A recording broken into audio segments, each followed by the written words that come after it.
Hi everyone, it's Jenny, and I was so excited to do this video today.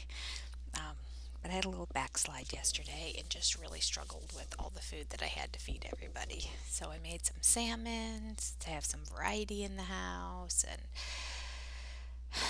I just had salmon and vegetables. I didn't make myself a potato, I didn't have any pasta, I didn't have any bread.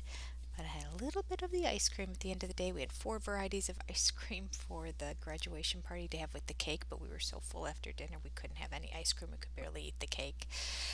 And I thought, okay, I went up a pound, but it was well deserved and I'm going to get back on track. But then I looked at my chart and realized in I think 11 days I have a weigh in for that diet bet challenge, and I have to technically be 10 pounds lighter than I am right now.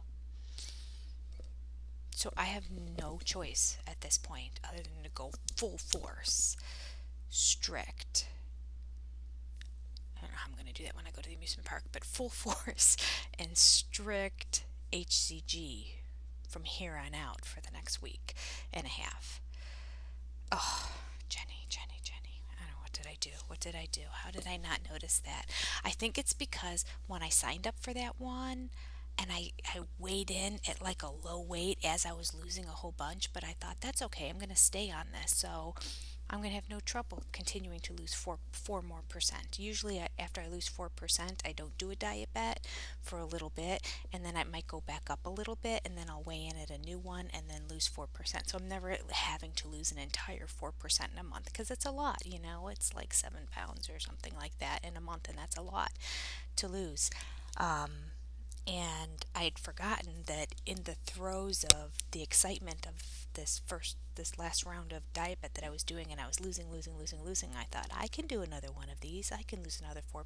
I want to anyway. Um, Forgot about that, and kind of let myself backslide with the whole graduation, and then my kids all coming home. I have lots of excuses, so I have no choice. I know Cedar Point's coming up, and I know that I'm going to have company in my house for 3 days, and I don't want it to be awkward, but I don't have a choice.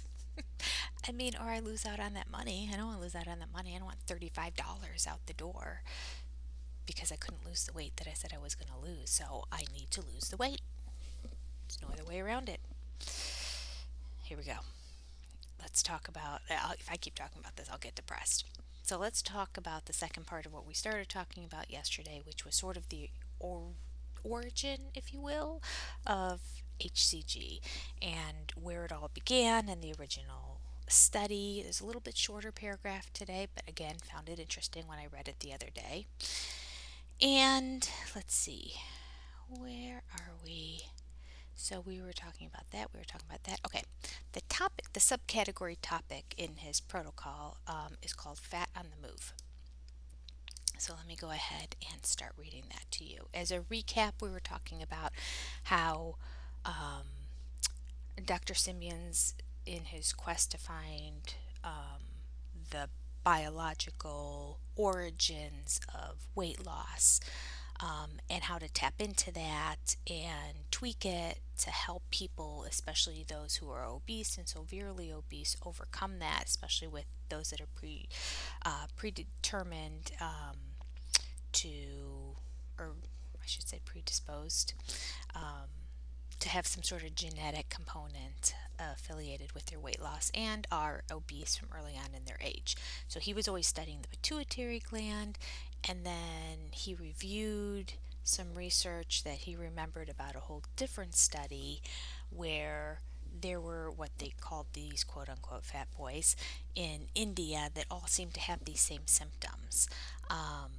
And when treated with uh, female pregnant females' urine, um, that these boys were finding that their bodies were shrinking down. And I found it interesting that he did add that he didn't notice um, any weight gain or weight loss, but he did notice a decrease in appetite and a shrinking of size. So I found that interesting because we want weight loss too, but really in the end we want to look. I don't care what the scale says as much as how you look and how you feel in your clothes, right? Because the scale could say I have a great number, but if you're feeling and look like you have a long way to go to get healthy and to get close to a normal weight, then that's not great. I would rather have the scale not be my friend, but feel really good in my clothes and feel like I look good in my clothes. All right. Ideally, I'd like both. And usually they do go hand in hand, but not always. All right. So we're going to continue on and read Fat on the Move. He writes, remembering this, it occurred to me that the change in shape could only be explained by a movement of fat away from abnormal deposits on the hips.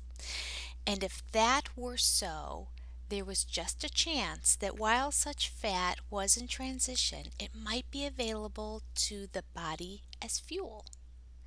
This was easy to find out, as in that case, fat on the move would be able to replace, bleh, would be, oh, I'm sorry, I skipped a line. I was trying to scroll up. My apologies. This was easy to find out, as in the case, fat on the move would be able to replace food. All right, did I miss anything there? The fat in transition might be available as your body as fuel. This was easy to find out, as in that case, fat on the move would be able to replace food. Okay. It should then be possible to keep a quote unquote fat boy on a severely restricted diet without a feeling of hunger, in spite of rapid loss of weight. When I tried this in typical cases of frolic syndrome, I found that as long as such patients were given small daily doses of HCG, they could comfortably go about their usual occupations on a diet of only 500 calories daily and lose an average of about 1 pound per day.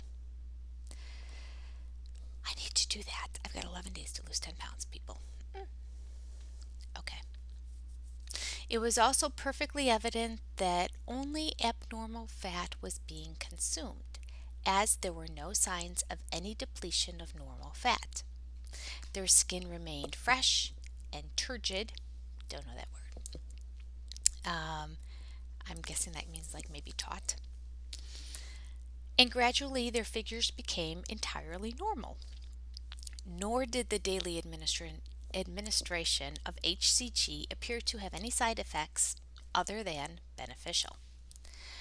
From this point, it was a small step to try the same method in all other forms of obesity. It took a few hundred cases to establish beyond reasonable doubt that the mechanism operates in exactly the same way and seemingly without exception in every case of obesity. I found that though most patients were treated in the outpatients department, gross dietary errors rarely occurred. On the contrary, most patients complained that the 2 meals of 250 calories each were more than they could manage, as they continually had a feeling of just having a large meal. Okay, so that's the end of that paragraph.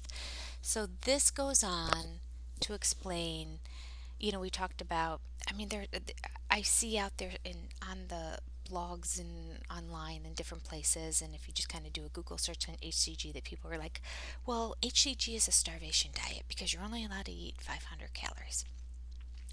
But that's not the concept at all. If you weren't taking the HCG, yes, it would be a starvation diet. You're only eating 500 calories. It's like one of those horrible accountability programs like that's been in the news recently. I can't remember the name of it. Some gal who was on the Real Housewives of something has an accountability Body by Teddy or something. I don't know.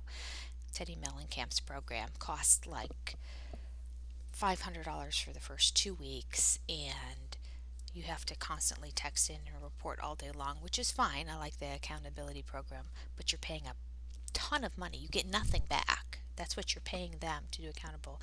And they're very rigid and they're very strict, and they keep you to 500 calories a day. that's not good. That's not healthy for anybody. I mean, might you lose some weight down the road? Yeah. Will you lose the kind of fat that you need? No, probably. That remember we learned if you look back in previous videos, there's three types of fats in your body, and you want to lose that extra fat that's causing you big. You don't want to lose any of the important fats that are required to support your organs and that you need for nutrients throughout the day. So, in his study, and he looked more deeply into this Froelic's disease and the treatment of using pregnancy urine to treat them, and realized that in the pregnancy urine, the HCG was what was affecting these. He decided to do several hundred additional patients that didn't have Froelic's disease but did have obesity, and see if giving them just small doses every day. In the Froelic's disease study, they did larger doses twice a week, um, in the form of a enema, urine enema. Oh, perish the thought. So he did smaller doses um, every day and found that it had the same effect. You didn't have to do these large doses, and that people were not hungry. But as fat was being taken and sloughed off from the body, it wasn't just being flushed out of the body. It then, from these abnormal fat reserves on the hips and the thighs, and that as that was coming off, the body was then using it as energy and fuel. And because the body was using that as energy and fuel, therefore you didn't need to be putting in additional calories because you felt satiated. That's the basis of the whole diet of HCG and how it works. So, yeah, and then he found that, like most people found, that 250 calories twice a day was too much. And he does write in his protocol at one point that, like, if you get to the point that you are not hungry and you do not feel like eating, it's okay. Like, if you are completely full, it's okay. It just means that your body has extra of that fat filling up um, your blood veins in that, and you feel satiated. You don't need it. You have enough fat in your system to live off of for energy. If you're feeling emancipated and extremely weak and all that, then it's still taking that fat, but you're not getting enough calories to supplement it to keep your energy up.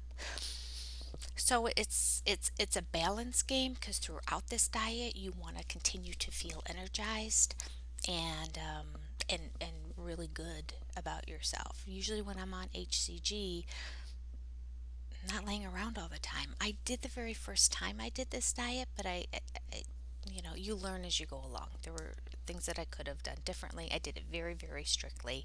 I don't think I gave myself enough fats throughout the day, and I think I was taking too much HCG at the time, which doesn't necessarily benefit you. And we learned this kind of just in this last study in the protocol, but it did make me feel kind of like a little loopy and out of it at times, and just wanting to lay down and rest a lot more.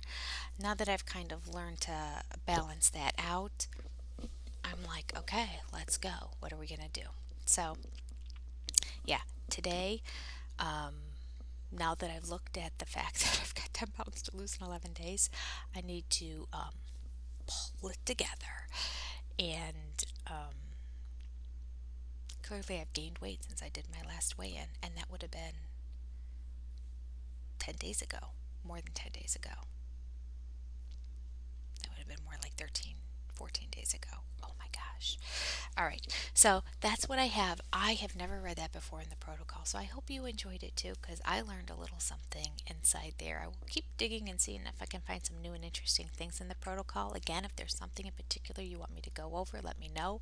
Probably pretty soon I'll kind of go back to the basics and start reviewing, so that people don't have to dig through old videos if they don't want to, and go over just the nuts and bolts of what the diet is and what you're supposed to eat and why and all that kind of stuff. But I don't want to bore you to tears, but I do want to have something that I talk about directly from the protocol every day. So let me know if there's something in particular you want me to talk about, and I definitely will address that.